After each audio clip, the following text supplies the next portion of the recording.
And the Quran, part of it, thousands memorize completely the Quran, but the companions as a whole, everybody memorized part of it, because when they pray, they have to read verses of the Quran. Although they do not memorize the Quran completely, but they have to memorize part of the Quran. So putting the Quran into memory is not something new in the era of Prophet Muhammad when we talk about the Quran. In addition to that, the Quran is being written down by the writers or the scribes. And the most famous amongst them are Zaid bin Thabit, Muawiyah bin Abu Sufyan, and many more. So in the era of Prophet Muhammad, the Quran is being memorized by many. As I mentioned just now, the many is mutawatir. So many memorizing the same thing and with no differences at all. And secondly, it is being put into writing. So, memorization is there, writing is there. I agree with you that the writings is not in the form of a book, but the writings are there. And this is a very important basis for writing a book. Because when we read a book, we are following just what had been written before in the era of the Prophet. So in the era of Caliph Abu Bakr al-Siddiq, may Allah give peace upon him, in the era of the first Caliph, on the advice of Umar, they call upon Zaid bin Thabit again just to rewrite what had been written.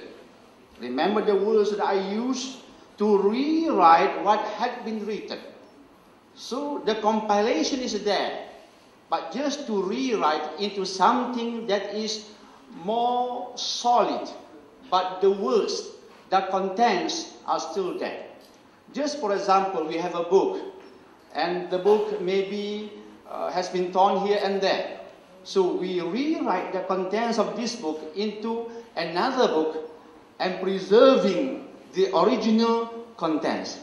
So we are not changing anything, but we are putting the words into something more solid, in a solid form, without changing the text. So compilation is there, but the compilation is being made into a book in the era of Uthman bin Affan. That's all.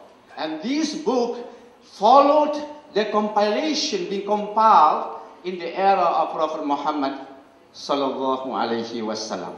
So preservation comes in two forms. First, memorization, and second is compilation in the era of the Prophet, and compilation in the era of the companions of the Prophet in the form of a book based on the original manuscripts being written in the era of Prophet Muhammad.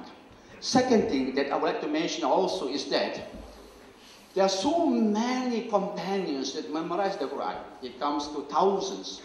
And remember that these companions of the Prophet, they are willing to die for the sake of the truth.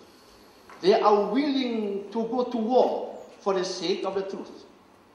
So if Uthman bin Affan tried to be funny with the Quran, for example, if Uthman bin Affan tried to be funny with the Quran by compiling the Quran in the form of 5 books that did not follow the original manuscripts, you think the Sahabas, the companions of the Prophet, are going to keep still? They are going to go to war with Uthman for the sake of preserving the Quran. But as it is, no. War that happened has nothing to do about the Quran. No. War has occurred, but nothing to do with the issue about the Quran. Abdullah bin Mas'ud, a famous companion who memorized the Quran, and indeed not only memorized the Quran, but understand every verse found in the Quran. He migrated from Medina, he went to Iraq. He went to Iraq and he stayed in Baghdad. And he teaches Quran in Baghdad. And he was teaching the same thing that was taught by Omar or the others in Medina. So in the end now, you see the Muslims all over the world, they are saying the same thing, the same verses about the Quran. If Abdullah bin Mas'ud or certain companions do not agree with the books being compiled in the era of Uthman, they are going to write another Quran. And we are going to see another version of the Quran somewhere, someplace. But that is not happening. We are seeing the same Quran from all over the world. And there's no war amongst Muslims that occurred that is connected to the issues pertaining to the Quran. InsyaAllah. Second question in Malay, terima kasih banyak-banyak. Saya bersetuju pada hari ini cabarannya begitu dahsyat. Cabaran terhadap akidah, cabaran terhadap minda. Dan oleh kerana Al-Quran ini maha agung, maha penting, ada golongan-golongan tertentu yang cuba mentafsirkan Al-Quran secara yang salah, itu satu, dan cuba menjauhkan umat Islam dari Quran yang sebenarnya. Contohnya di Barat. Di Barat, di Amerika, seperti yang pernah dilaporkan oleh harian Metro, saya rasa lebih kurang setahun dah, saya sebutkan ini dalam Mutiara FM Pulau Pinang, dilaporkan bahawa di Amerika telah diterbitkan satu Quran baru. Quran yang bernama The True Furqan. Dan mereka mengatakan inilah Quran yang sebenarnya. Sebab salah satu nama bagi Quran ialah Furqan. Maka mereka yang menerbitkan Quran baru ini ialah orang-orang yang tak berani pun memperkenalkan diri mereka. Nama mereka Sami, Mahi dan sebagainya. Siapa mereka sebenarnya? Mereka tak berani. Tapi mereka mengatakan mereka yang menulisnya. Ada lebih kurang 77 surah, 77 sahaja. Antara surahnya ialah surah yang kita tak pernah dengar dan kenali. Surah As-Salib dan sebagainya. Surah As-Salib, crucifixion disebutkan. Padahal umat Islam tak pernah dengar surah yang namanya seperti itu. Dan mereka mengatakan the true Furqan. Dan mereka nak edarkan secara percuma. Ada seorang cuba mengelirukan umat Islam dengan mengeluarkan sebuah buku yang bertajuk 101 Contradictions in the Quran.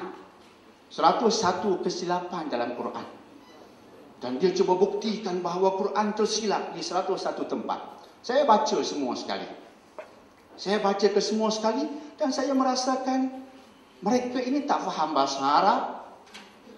Satu, tak faham bahasa Arab. Tak faham sebab turun ayat. Quran ada asbabun nuzul. Ayat itu turun dalam konteks insiden tertentu. Mereka tak faham.